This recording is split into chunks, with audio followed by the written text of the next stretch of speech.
Our fire department had just returned from a previous call. It was a typical fire alarm response type incident. We were back at the station, trucks were backed in, taking our gear off. Slowly, everybody started to disperse and leave the firehouse.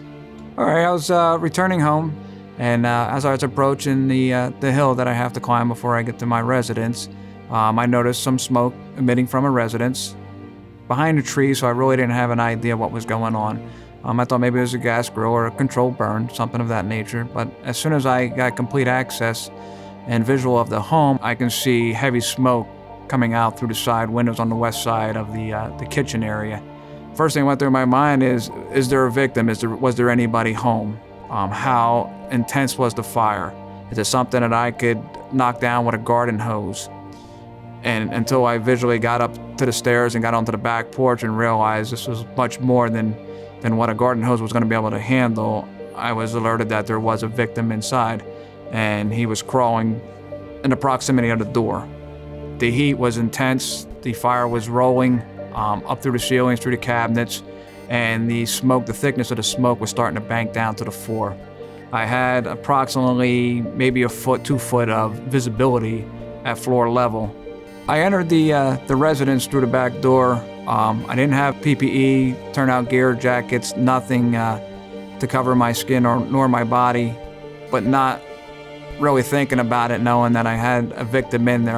My first instinct is I need to get this individual out to safety. The situation inside that house was deteriorating very quickly. I entered the residence in a couple feet, grabbed the resident and escorted him out the rear door. And at that point, there was 2 other individuals that were contractors that happened to be in the area. They assist the burn victim, and I approached back to the door again, did a couple yells to see if there was any other victims that may have been in the house. It was determined that he was the only one. What protected us the most was being on the ground, crawling Army style, trying to get him out, lead him out to safety, to where more help could be rendered for him. He was conscious, he was alert, he had burns on his hands, his shoulders, and his head. I tried to notify 911 via cell phone. The system was clogged up by people out in the street trying to make the same phone call. After 3 attempts, I returned to my vehicle, turned around, went back to the firehouse, which happens to be 3-4 blocks away. It was a frantic run from through the parking lot into the open bay doors where we were all standing.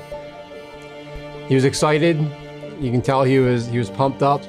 His exact words were, "We have a fire and someone's burned, top of the hill." The adrenaline was high. They actually had to stop me a couple of times to just get the words out correctly. Where's the fire? Where's the fire? And all I could tell him, it was at the top of the hill.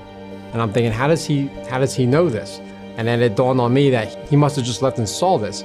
I did jump onto an engine. I grabbed another firefighter's gear since mine was at the other station.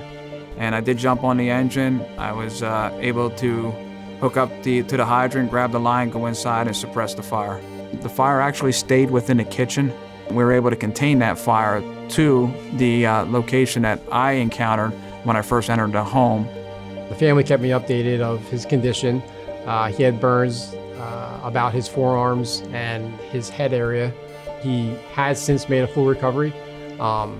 And the family has decided that after this incident, he should no longer be living on his own and is now living in a assisted living facility. Somebody needs help. I'm willing to put my life on the line to help somebody. That's the way I look at life. You know, I've been blessed, and I like to see other people be blessed like I have. And like I said, if it happens, and I happen to be there, I'm going to step in and I'm going to do what I have to do to make the thing right and to help anybody in need.